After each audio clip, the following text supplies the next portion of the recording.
my country people, don red for our daddy G.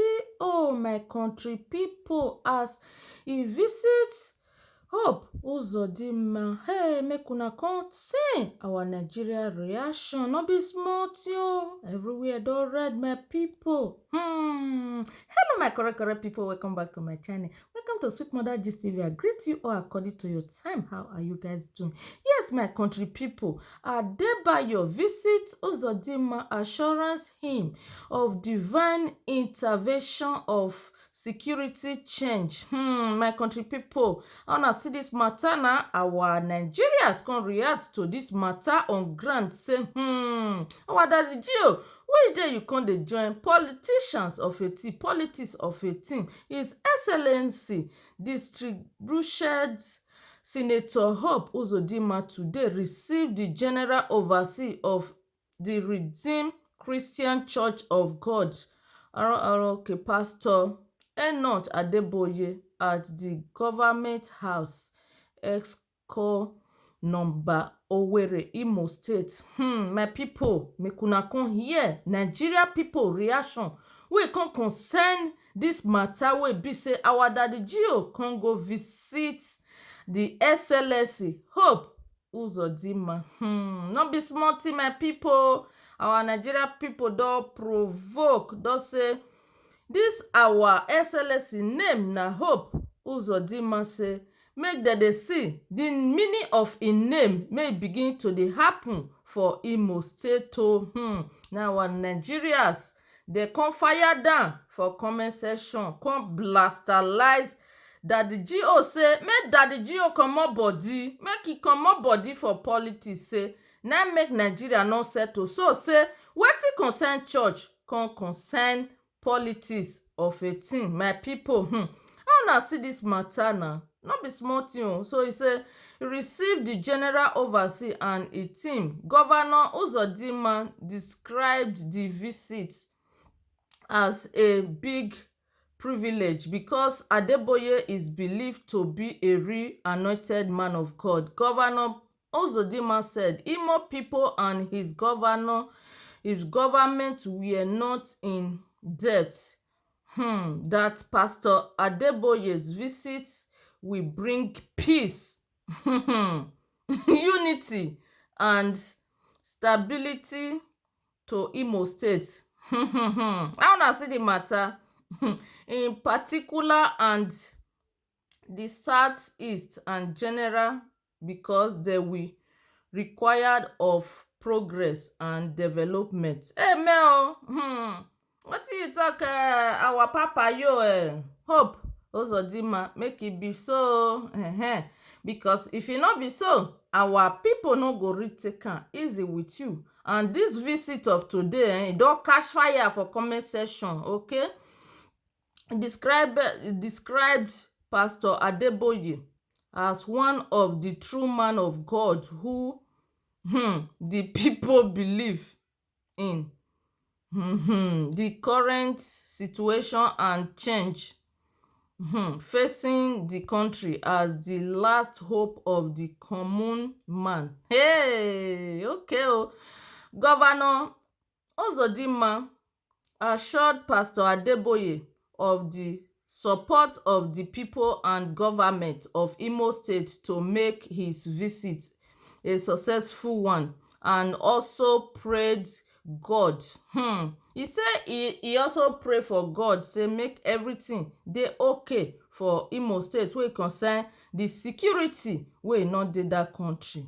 Now dey hear am so, my people. Oh yeah, make we go there now. Our first commenter for the comment section, he is talking of divine intervention for Imo people, and yet he has security men following him everywhere.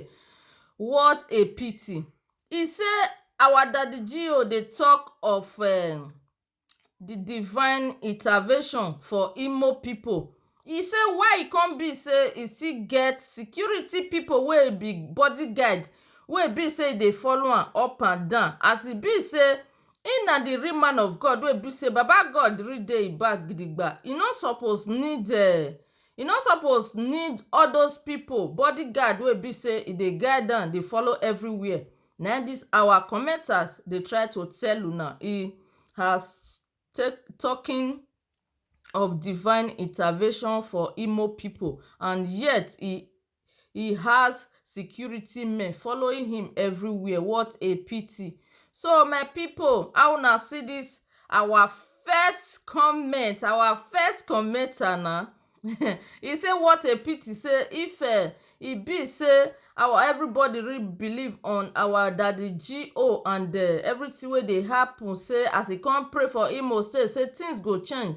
E say why e come be say this our daddy G.O., if you no dey fear, why e still dey carry bodyguard dey follow body for everywhere dey go? Abeg make una no forget to comment down below for my comment section. So our next commenter say this one na pastor abi na politician, he just dey use God cover up.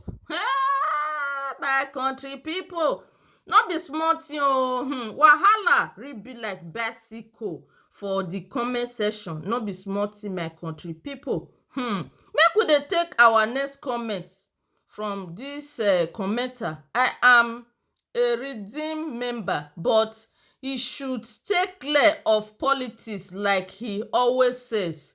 What you want it do not smell. Haba. My people, wetin una think about this commenter wey come fire down for here say make our daddy G.O. make e remove body, comot body for the matter na. Hey! If you no comot body, yawa go gas you. My people, wetin una think na for that comment? Okay, we have another one for here wey come out gidigba. He say who did we offend in the country na? Who we offend for our country Naija? Where all those kind thing come dey happen wey be say church wan talk to politics matter again? Wow, yawa don gas o, my people, no be small thing o.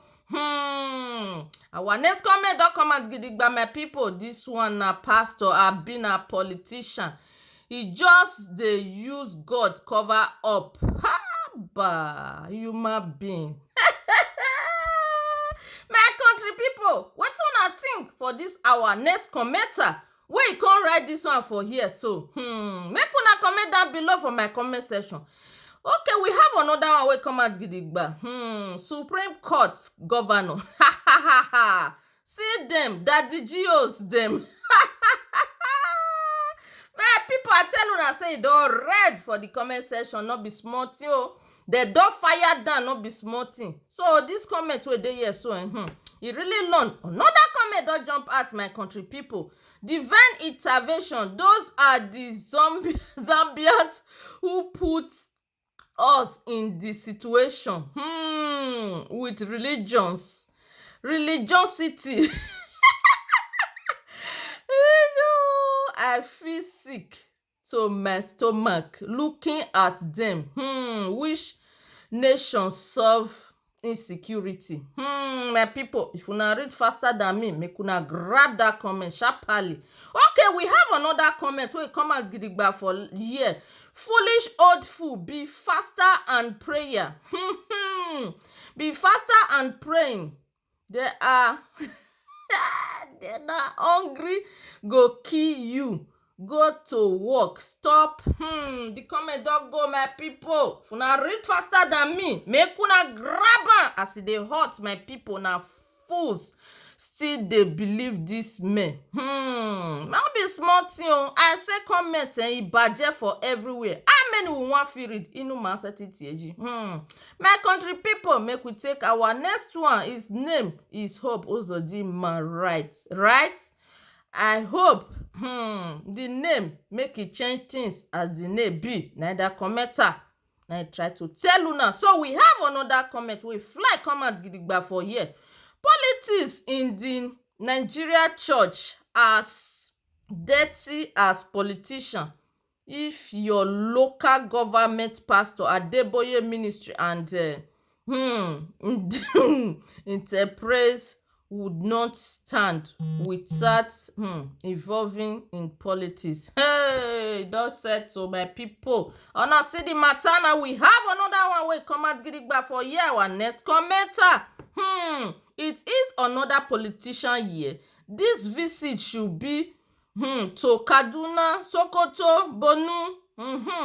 We will never make the mistake again. Osebajo is a big lesson to us that church is church and government is government. Do not let any pastor include you choice of because wetin dis commenter dey try to tell us for here be say as dis our babajio come visit Hope Uzodima, na be say all the old member of that church dem go come carry the vote come give Hope Uzodima. Na dey try to tell una for here o. So make una comment down below for my comment section anything una think about that commenter. Okay, another comment don fly come out gidigba for here. Foolish old fool, be faster and praying there and hungry go kill you.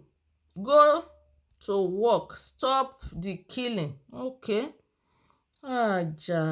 Prove jobs for your people. Make your state like Dubai. Oh, you all go for visit. Work on the hard sector.